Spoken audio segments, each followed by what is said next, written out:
প্রতিদিন করার মতো প্রথম আমলে সালেহ হলো 5 ওয়াক্ত নামাজ সময় মতো ধীরে ধীরে আদায় করবেন। এর চাইতে বড় কোনো আমলে সালেহ নাই। এই এটা যদি করেন আর ছোটখাটো কোনো আমল নাও করতে পারেন, বড় গুনাহ থেকে বেঁচে থাকলেন, ইনশাআল্লাহ নাজাতের পথ অর্ধেক সুগম হয়ে যাবে। 5 ওয়াক্ত নামাজ, এইটার কোনো বিকল্প ইসলামে আর কিছু নাই। এইটা ঠিক রাখতেই হবে, এই ক্ষেত্রে কোনো ছাড় নাই। দাঁড়ায় না হলে বসে শুয়ে যেভাবে পারেন করতেই হবে, কোনো ছাড় নাই।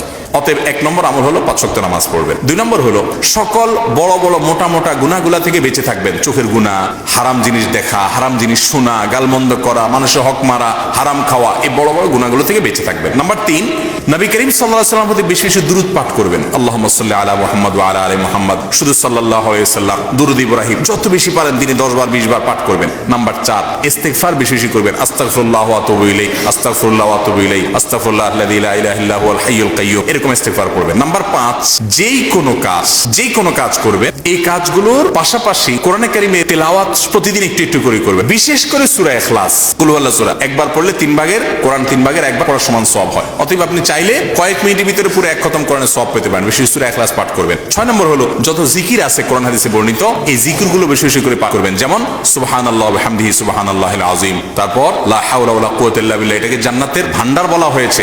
তারপর আপনার দুরূদ ইব্রাহিমের পাশাপাশি অন্যান্য সাধারণ দরুদ তো পড়বেনই। যত জিকির আছে এর মধ্যে একটা জিকির আছে ইয়া জাল জালালি ওয়াল ইকরাম, বেশি বেশি করে। তাহলে ইয়া জাল জালালি ওয়াল ইকরাম, আল্লাহর আযীম এবং লা হাওলা ওয়ালা কুওয়াতা ইল্লা বিল্লাহ, স্পেশালি এই 3টা বেশি বেশি জিকির পাঠ করবেন। আমাদের সমাজের কিছু আলেম রয়েছে যারা হিল্লা বিয়েকে জায়েজ বানানোর পায়তারা করছে, তাদের নিয়ে কিছু বলুন। হিল্লা বিবাহ অর্থাৎ কন্ট্রাক্ট ম্যারেজ আল্লাহর জমিনের নিকৃষ্ট কাজগুলোর একটা, নোংরা কাজগুলোর একটা। হাদিস শরীফে বর্ণিত হয়েছে লানাল্লাহুল মুহাল্লিলা ওয়াল মুহাল্লাল্লাহ, যে হিল্লা করে আর যার জন্য হিল্লা করানো হয়, এই উভয়ের প্রতি আল্লাহর গজব নাজিল হয়, আল্লাহর লানত বর্ষিত হয়। অনেক সমাজে আছে স্বামী স্ত্রীর মধ্যে যদি 3টা তালাক হয়ে যায়, তো সমাজের মোড়ল মাতবররা বা কিছু হুজুররা একজন লোক ঠিক করে কন্ট্রাক্ট ম্যানেজ করা, যেহেতু এই স্বামীর জন্য এই স্ত্রী চির হারাম হয়ে গেছে, এখন অন্য কোথাও বিয়ে হলে সেই স্বামী তালাক দিলে কিংবা সে স্বামী মারা গেলে যদি হয়, তাহলে কোনো কালে আবার চাইলে ফেরত আসতে পারবে। এটা হলো আল্লাহর বিধান। এখন আল্লাহর বিধানটাকে অপব্যবহার করার জন্য শর্টকাট বিয়ে দিয়ে, কন্ট্রাক্ট বিয়ে দিয়ে বলে ঠিক আছে কালকে তাহলে আজকে বিয়ে করো, কালকে তালাক দিয়ে দিও, 2 দিন পরে তালাক দিয়ে দিও, এরপর আবার বিয়ে করা। এই যে কন্ট্রাক্ট বিয়ে, এই যে আপনার হিল্লা বিয়ে, এটা গুনাহের কথা, এটার কারণে গুনাহ হয়, অপরাধ হয়, এবারে কোনো আলেমের পৃথিবীতে দ্বিমত নাই। কথা কি বুঝাতে পারছি? অতএব এই নাজায়েজ এবং গুনাহের কাজটা সমাজে যদি কোনো হুজুর প্রতিষ্ঠা করতে চায়, মোল মাতবররা প্রতিষ্ঠা করতে চায়, তারা পাপিষ্ঠ, তারা অপরাধী, তারা নোংরা কাজ করছে, তারা গুনাহের কাজ করছে, এটা করা যাবে না। এখন কথা হলো তাহলে কি করবেন? তালাক যদি 3টাই হয়ে যায়, তাহলে পুরুষকে অন্য কোথাও ভালো মেয়ে দেখে বিয়ে দেন, আর মহিলাটাকে একটা ভালো পুরুষ দেখে বিয়ে দেন। একসাথে সবাই সারা জীবন থাকতে হবে এমন কোনো কথা নেই। মরে গেলে কি করতো? বিকল্প একটা ব্যবস্থা হতো কি হতো না? আমাদের বাংলাদেশে মানুষের মহব্বতটা যেরকম মাশাআল্লাহ মিটার একেবারে আপে থাকে, আবার আমাদের শত্রুতা বাদরামো এবং বিরোধিতারও মিটার সবসময় আপে থাকে।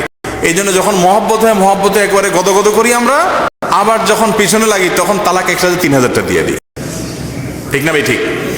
স্বামী স্ত্রী তাদের মধ্যে দাম্পত্য জীবনে মনে না হলে বিচ্ছেদ হতে চাইলে একটা তালাক দিবে, আবার কোনো কালে সমস্যা হয়েছে আরেকটা তালাক দিবে, এরপরে তালাকের আগে 10 বার চিন্তা করবে, আর কোনোদিন মিশতে পারবো না। এই ব্যাপারে যদি শতভাগ আমরা একমত হয়ে যাই, তারপরে যায় শেষ তালাকে চিন্তা করতে হবে।